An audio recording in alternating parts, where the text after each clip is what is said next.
Em transmissão ao vivo pelas redes sociais, o senador Marcos Duval comemorou as vitórias da oposição no Congresso nesta semana, com a manutenção do veto do ex-presidente Jair Bolsonaro, que impediu a criação de um absurdo crime de fake news, e com a derrubada do veto de Lula, que mantinha saidinhas de criminosos. O senador apontou que, com o fim das saidinhas, há a possibilidade de começar a mudar o cenário brasileiro em que o crime compensa. Marcos Duval comentou ainda o absurdo da proposta do crime de fake news, explicando que não há sequer uma definição do que seria uma fake news e que já há leis prevendo consequências para excessos. Marcos Duval explicou a motivação por trás da tentativa de criar o crime de fake news. Querem tornar crime para justificar todo o abuso de autoridade que o Alexandre de Moraes está fazendo. O senador apontou: ele torna todos os inquéritos sigilosos porque é tanta aberração que até um estagiário ia olhar e dizer: pelo amor de Deus, isso aqui não existe. Duval deu o exemplo da perseguição contra ele próprio, que incluiu, entre outras medidas abusivas, a censura de um senador.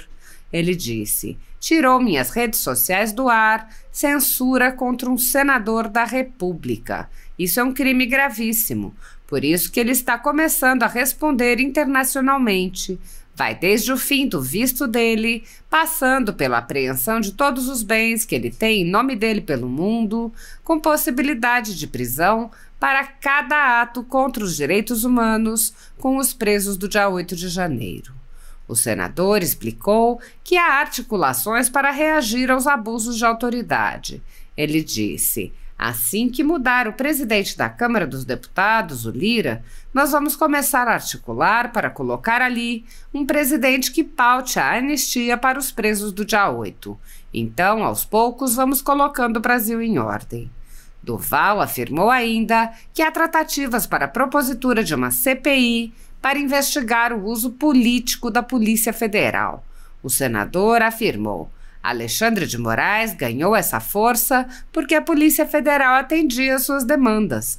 Do mesmo jeito que o Congresso americano está investigando os policiais federais do FBI que contribuíram para a censura, nós precisamos montar uma comissão aqui no Brasil para fazer o mesmo contra os policiais federais que compactuaram com a censura, com todos esses atos antidemocráticos contra a Constituição.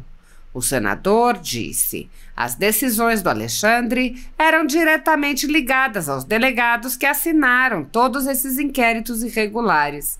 Então, está se iniciando um movimento no Congresso para iniciar uma CPI contra o uso da máquina da Polícia Federal para a perseguição aos opositores políticos. Então, Alexandre de Moraes já está sendo investigado, as provas já estão vindo à tona. Eu já dizia isso para vocês. Na primeira semana de janeiro eu já dizia isso para vocês. Quem eram de fato os culpados. Um ano depois, agora as coisas de fato estão vindo à tona. Mais de 2.000 pessoas foram presas em massa a mando do ministro Alexandre de Moraes, do Supremo Tribunal Federal, com a colaboração do Exército Brasileiro, sem provas nem indícios de crimes e sem o menor respeito a direitos humanos ou ao devido processo legal.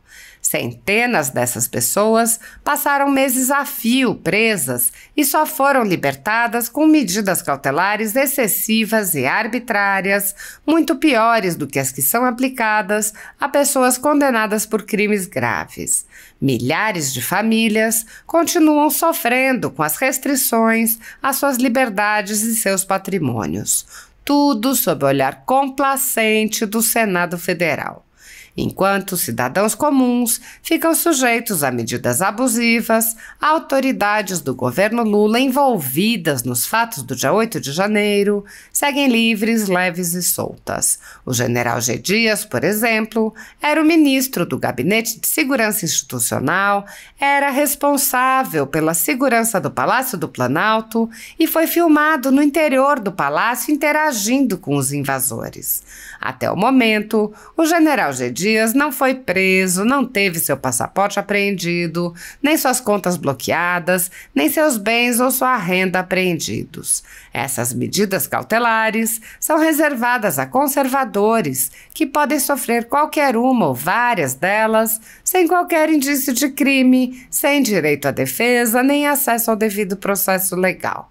Quando aplicadas a conservadores, as medidas cautelares podem perdurar pelo tempo que desejar o senhor ministro que determina sua aplicação, ainda que as pessoas não tenham foro privilegiado e não estejam, portanto, sujeitas à jurisdição das Cortes Superiores.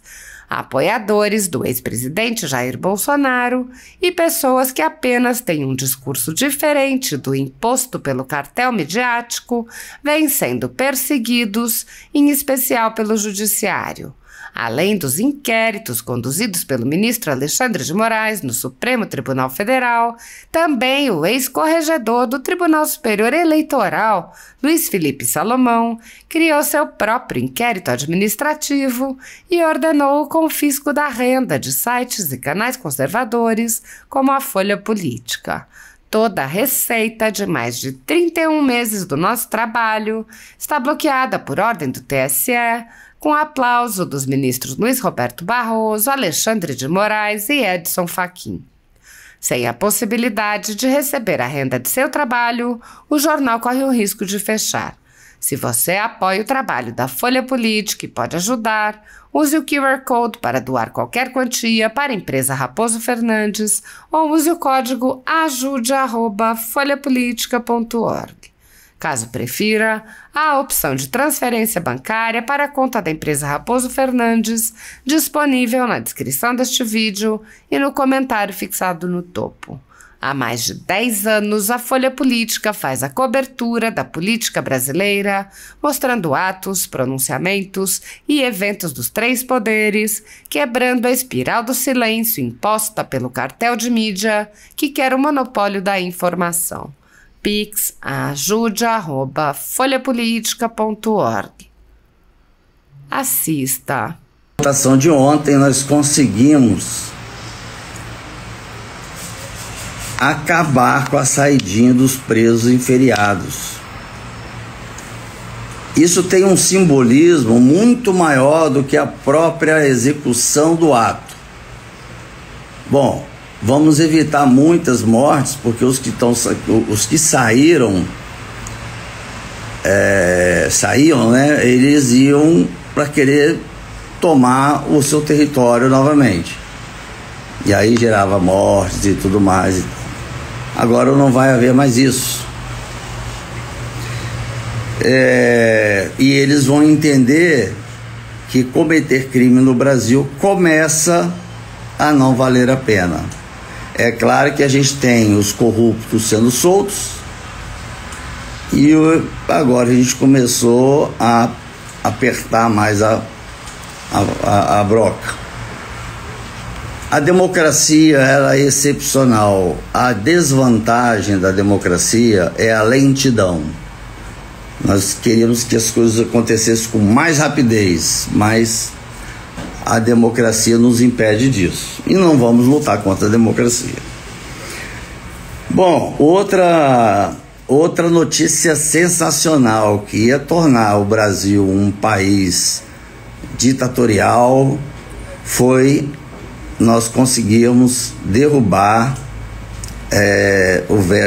derrubar a autorização da lei da fake news, que o digníssimo ex-presidiário Luiz Inácio Lula da Silva, ele chegou até, após passar pela Câmara dos Deputados, Senado, Câmara dos Deputados, por todo o trâmite legal dentro da democracia, dentro da Constituição, ele ainda acha uma artimanha de ir ao STF, que é o esticadinho do Palácio do Planalto, para pedir que não seja aprovado essa lei, que tornasse inconstitucional.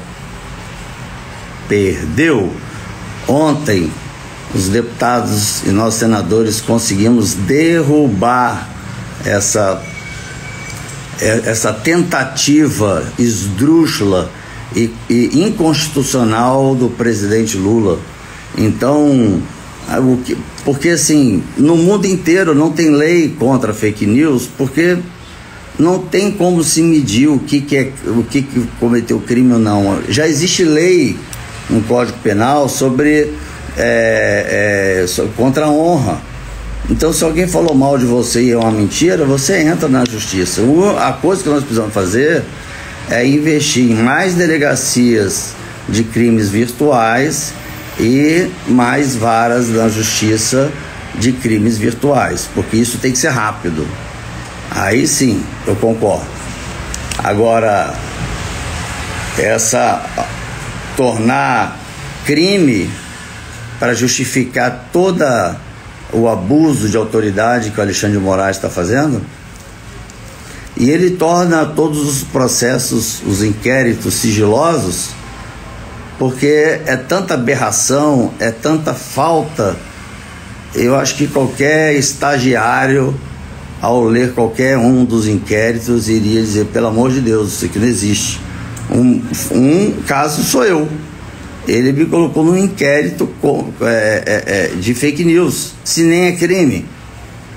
Ele fez para tentar me frear, tirou minhas redes sociais do ar, censura contra o senador da República, um crime gravíssimo. Por isso que hoje ele está lá já começando a responder internacionalmente, que vai desde o fim do visto dele, passando pela apreensão de todos os bens que ele tem em nome dele pelo mundo, e a possibilidade de prisão, eu acho que é de 6 a 20 anos, depois me corrigem, para cada ato contra os direitos humanos com os presos do dia 8 de janeiro. Assim que mudar o presidente da Câmara dos Deputados, o Lira, nós vamos começar a articular para colocar ali sentado à mesa um presidente que paute a anistia aos presos do dia 8 de janeiro. Então, aos poucos nós vamos colocando o Brasil em ordem, mas dizer para vocês o seguinte: sem ódio, sem violência, porque nós precisamos ser mais inteligentes, mais sábios, mais estratégicos. Como dizem, né? Se o inteligente caiu num buraco, ele vai dar uma maneira de conseguir sair. Ele se vira e consegue sair. Ele cria, inventa e sai. O sábio não cai num buraco.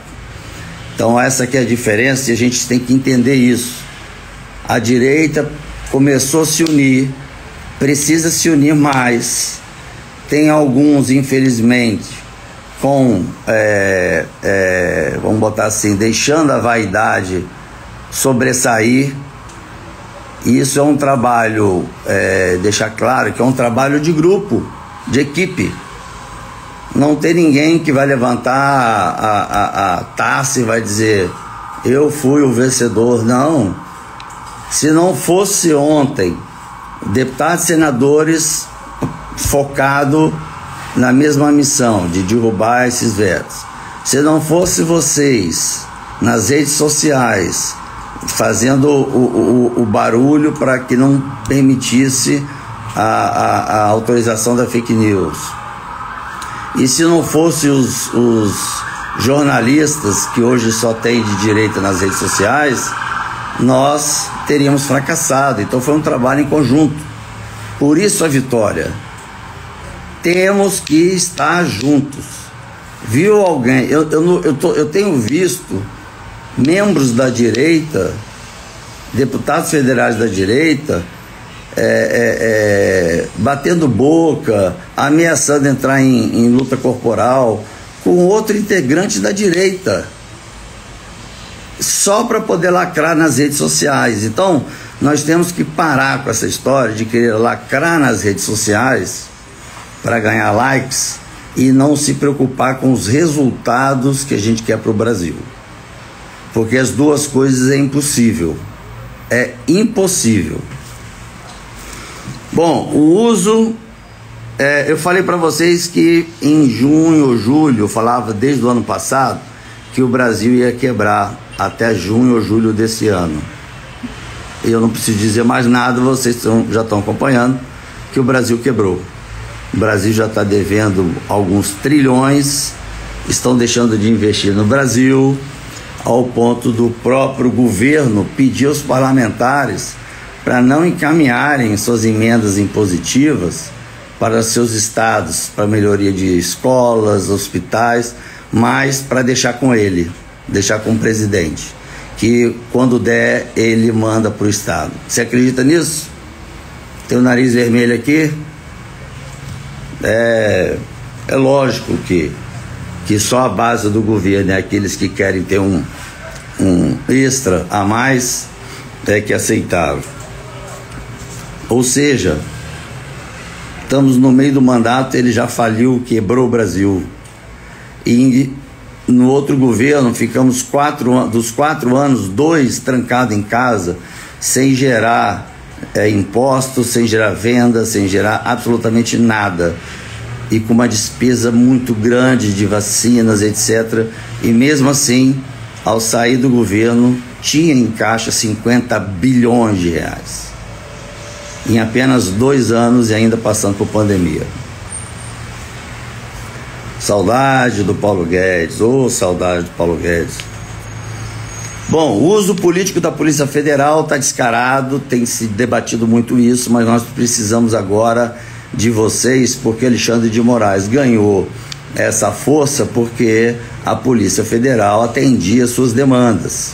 Então, do mesmo jeito que o Congresso americano está investigando os policiais federais do FBI que contribuíram para a censura, nós precisamos montar uma comissão aqui no Brasil para fazer o mesmo contra os policiais federais que compactuaram com a censura, com todos esses atos antidemocráticos e contra a nossa Constituição. Porque como é que funciona? Primeiro inicia o inquérito na Polícia Federal. Então, a Polícia Federal, quando finaliza o inquérito, ele coloca o que ele deseja: prisão de tantos anos, busca e apreensão e não sei o que, e aí vai uma série de solicitações. Sendo parlamentar, essas solicitações seguem para a PGR, que seria o Ministério Público. Ele confere e vê que faz sentido, realmente precisa passar por essas penalidades. A PGR dá o deferimento e manda para sorteio do relator no STF. O STF revisa, verifica se realmente o que a Polícia Federal está pedindo faz sentido, está dentro da Constituição, né, porque eles são os protetores da Constituição. Se não são, deveriam ser, para depois, então, ser enviado para o Congresso, que vai para o Conselho de Ética, para depois debater sobre o parlamentar. Então, nada disso foi feito, e as decisões do Alexandre eram diretamente ligadas aos delegados que assinaram todos esses inquéritos irregulares. Então, está se iniciando um movimento no Congresso para iniciar uma CPI contra o uso da máquina da Polícia Federal para a perseguição aos opositores políticos. Então, Alexandre de Moraes já está sendo investigado, as provas já estão vindo à tona. Eu já dizia isso para vocês lá na primeira semana de janeiro, eu já dizia isso para vocês, quem de fato eram os culpados. Um ano depois, agora as coisas de fato estão vindo à tona.